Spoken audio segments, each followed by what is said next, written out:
लाभांशांचा काय आहे, त्याच्यातून तुम्ही जे आता पॅकेज सांगितलं म्हणजे लोकांना काय सुविधा देणार आहात त्याच्याविषयी सविस्तर थोडक्यात अच्छा, मी अगदी सविस्तरमध्ये न सांगता याला बुलेट्स पॉईंटमध्ये सांगतो की याच्यामध्ये आपला जो उद्देश आहे की इथं रोजगार उपलब्ध करून देणं आणि त्याच्यासाठी रोजगार खाली उपलब्ध नसेल तर लोकांचं मुळात म्हणजे स्किल डेव्हलपमेंट करणं. त्यासाठी व्होकेशनल ट्रेनिंग सेंटर आपण चालू करतोय.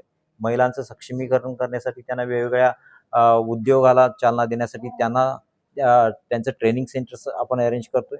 तिसरा महत्त्वाचा पॉईंट आहे की याच्यामध्ये बऱ्याच लोकांच्या जशा समस्या होत्या की पिण्याचं पाणी, त्यासाठी आम्ही पिण्याच्या पाण्यासाठी सेपरेट सुविधा उपलब्ध करून देतोय.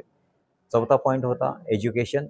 जिल्हा परिषदेच्या स्कूल असतील किंवा जे जिथं शैक्षणिक संस्था आहेत त्यांचं उदात्तीकरण करणं, त्यांचं पुनरुज्जीवनीकरण करणं हे आपण हातामध्ये घेतोय. याच्याशिवाय वॉटर पोल्युशन ज्या पर्यावरणाच्या ज्या संबंधित आहेत त्याच्यासाठी आपण ग्रीन स्टीलच्या माध्यमातून नवीन ज्या टेक्नॉलॉजी आहेत त्याला इम्प्लिमेंटेशन करून पर्यावरणाची खबरदारी करण्याचा प्रयत्न करतोय. सर, आम्ही आमच्या सध्या अस्तित्वात असलेल्या कंपनीमध्ये देखील जे गव्हर्नमेंटने नियमून दिलेले नॉर्म्स आहेत त्याच्यासाठी लागणारी जी सामग्री आहे ती लावलेलीच आहे. असं नाही होत की अदरवाईज कोणी असं चालू दिलं नसतं. अच्छा, कधी ज्यावेळी इमर्शन ॲक्सिडेंटल केसेसमध्ये असं होऊ शकतं, मी असं त्याला डिनाय नाही करत, पण चुकीमधून माणूस शिकतो आणि त्याला पुन्हा आपल्याला कशा नवीन पद्धतीनं करता येतं याच्याकडे आपण बघत असतो. त्याप्रमाणे आपण ह्या जे तुम्हाला वाटतंय त्याच्याप्रमाणे आपण अभ्यास करून नवीन याच्यामध्ये याला इन्क्लूड केलं होणार नाही असं कुठलीही इंडस्ट्री म्हणू शकत नाही. मुळात म्हणजे जे कन्सेंट असतं त्याच्या लिमिटमध्ये प्रदूषण हे होत असतं.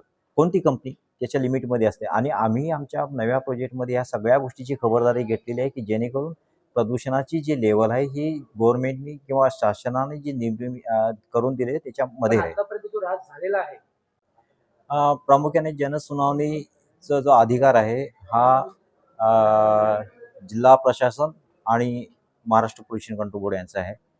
आम्ही त्यामध्ये एक पार्टी आहोत आणि त्यांच्या आज्ञेचं आम्ही पालन करतो. एकंदरीत बघितलं तर यापूर्वी देखील अनेक आश्वासनं त्या मान गावाला दिली गेली होती, मात्र ती पूर्ण झाली नाही असा आरोप देखील ग्रामस्थांचा काय सांगणार?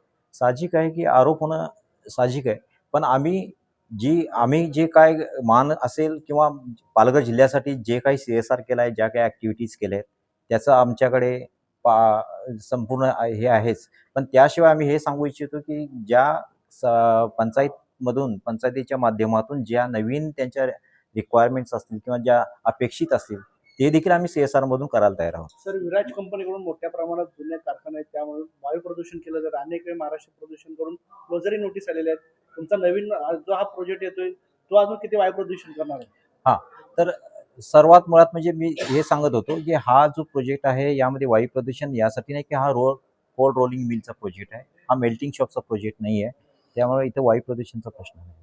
पण तुम्ही आधीच हे सांगतोय की याच्यामध्ये जे पाणी तुम्हाला नाल्यामध्ये दिसते आणि आम्ही त्याचाही पुन्हा एकदा उल्लेख केला आहे की या पाण्याला आपण रिसायकल करतच आहोत. तरी देखील हे जे पाणी आहे हे झिरपून आलेलं पाणी असेल त्यामुळे ते पाणी लाल दिसते. सर, याच्यामध्ये मला असं नाही आढळलं कुठं म्हणजे मासा हे आता अर्थात तुम्हाला आढळलं असेल तर मी डिनाय नाही करत. सर, तुम्हाला आढळलेलं मी डिनाय नाही करत, पण जे काय आहे त्याचा स्टडी केला जाईल आणि त्याच्यावरती निश्चितपणे कारवाई.